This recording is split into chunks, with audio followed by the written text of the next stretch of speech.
of the day. Once again, here it is, the land of dawn, Slovenia, with their jungler starting in the blue side. Coming in, Jotun from Argentina starting on the red. Both teams just clearing as fast as possible. And I think it's very interesting that both teams will actually do something similar, and usually it will take until the turtle starts spawning for both teams to actually be able to pressure and force their opponents to play a certain way. So we'll have to see in this early game, at least until about 4 minutes, who will actually have more advantage. Well, Erwin is trying to open up the map here, but the early aggression coming in from Slovenia's Martis and Grok is a bit too much to handle. They're going to be able to secure the first lethal Wanderer. And honestly, looking at their composition, they might have a lot to say in the early stages of the game in the first few neutral objectives. They have a lot of crowd control, they have a lot, well, not maybe the crowd control per se, but they have clear, right? And in the early game, clear in a way is almost more valuable than crowd control because it allows you to move faster, but wait, there's aggression here. Oh, Civ going to be able to dish out the damage, but Erwin picks up the first blood. Clyde now still able to run away, but here it is. Jotun comes in with a shadow kill. Clyde flickers out, but it's not enough to get him to safety. Jotun picking the second kill of the game up for Argentina.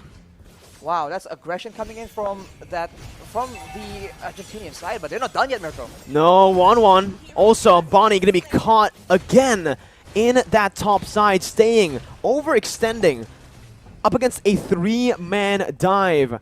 Argentina here with a very well-coordinated early game play.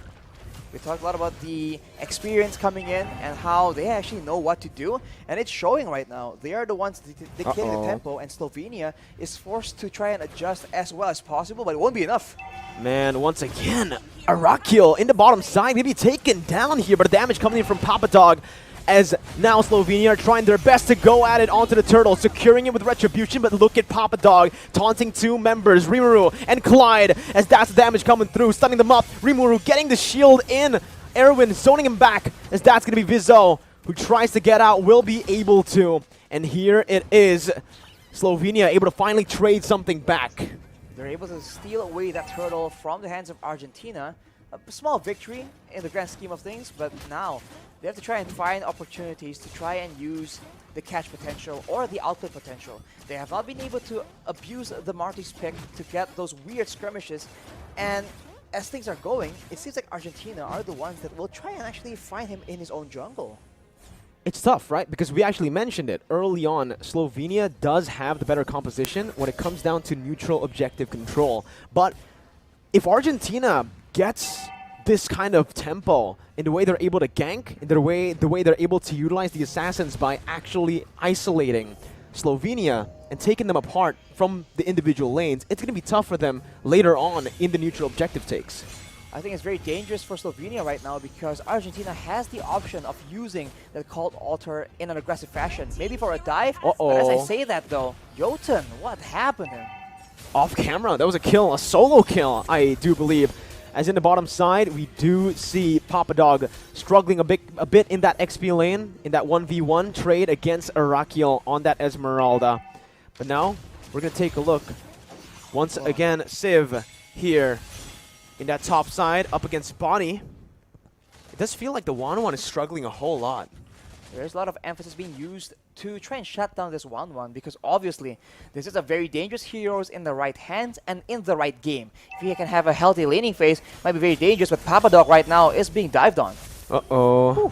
Papadog still able to survive. That's the power of the Fredrin, I guess. Super tanky, super sustainable, but with this, Slovenia have secured that bottom side pressure, Rashi.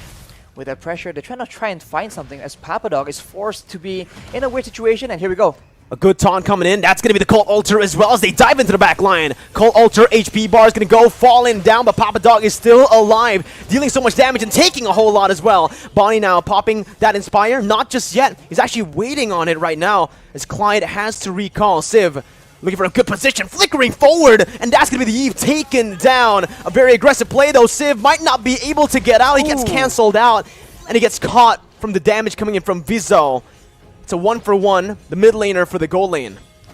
Mid lane for gold lane, and right now it seems like Argentina is still doubling down, trying to get that turtle, and they will be able to secure it, even though initially Slovenia were the ones trying to make that play happen, and with that advantage, with the pressure, they will get the mid turret as well. Oh man, they didn't get the mid turret, but Arashi, that's a lot of damage placed onto the mid turret, and even the turtle taken with not much being given back by Team Slovenia, as Jotun is trying his best to just clear out that mid wave. Rimuru is just trying his best to help Viso clear out the purple buff. So you can see already that Argentina are able to create these forced errors up against Slovenia, even bringing Bonnie into the mid lane for Civ to take that top side for free. Ooh, the pressure game from Argentina right now, they don't mind using a lot of resources to try and ensure that they have that wave priority, right?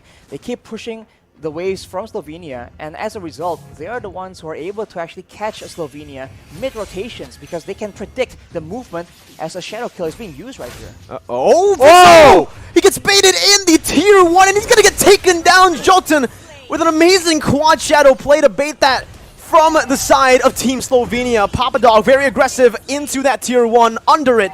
Meanwhile, on the top side, it does seem like Civ was able to win out in the 2v1. Everything is collapsing for Team Slovenia as Argentina look to convert.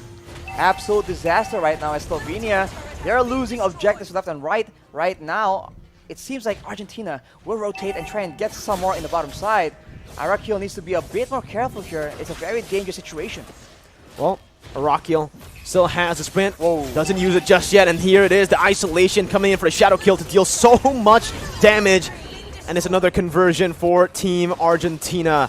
Top side tier 2 and that XP lane tier 1 falling. I swear, I've seen Civ use his ultimate to push waves at least 6 times throughout the whole game. That pressure coming in from the gold lane, it's just so oppressive as the purple buff is the next target for Argentina. And it's another brilliant forced error from Team Argentina here, because with that threat onto the purple buff, it basically forces Viso to use that retribution. Meanwhile, you can already see Jotun soloing that turtle, picking it up, getting a beautiful trade on the board for Argentina. Argentina is working towards so many things at the same time, and they are succeeding at every single endeavor. Now, top side though, Papadog just pulling away a lot of pressure, and look at that. You can see that Slovenia is forced to group together, and Argentina is just waiting for the right moment to strike. There it is. That's the moment you're talking about as Jotun jumps in, eliminating the Esmeralda. Meteoro coming in. That's going to be the real world manipulation. Popped in, but it's instantly cancelled out as he wasn't able to dish out any damage towards the Argentinian players. Another turret, tier 2 in the XP lane, taken for free. No trades. It's so slow but sure from Argentina. I'm very surprised to see how disciplined they are, and as we mentioned, the experience definitely shows it's a different level of performance, and now Argentina, they're trying to actually do a lot of damage because Slovenia, they are desperate to try and find something, some kind of play to try and equalize because they are struggling right now. Looking at the gold lead, Arashi, 8 minutes, 8,000 gold lead. Look at the items. It's just looking bleak for Team Slovenia currently with the Beatrix securing a Hunter Strike and BOD, not even caring about any defense. No defense whatsoever right now. They're snowballing and they understand that. Not necessary as of now. Jotun as well with the Malefic Roar being rushed. So he has a lot of damage potential. Even though you send maybe your XP laner, your tanks against him, he has itemized accordingly. So the split push game is still available for Argentina, and they have not used it to its full potential just yet. And Slovenia already is struggling without it. Again, the gold lead is still at 8,000. Argentina are doing a really good job at just suffocating Slovenia while also waiting for that timer on the spawn timer for the side of the Lord. Look at the damage! What was that? It was a snipe by Civ, and it's a kill over for Meteoro! Wow, maybe use a spell before the escape was used? We'll see, but now, not even done yet. Look at Argentina going in, Mirko. My goodness, Argentina just going at it. Viso trying to jump in onto Civ, but the damage comes through. Civ just guns Viso down. It's a 4-0. Once again, no trades on the board as they look to collapse once again onto Clyde, who's not going to be able to tank, to soak the damage from the Argentinian members. They're going to go for kills before they ultimately end the game in 9 minutes.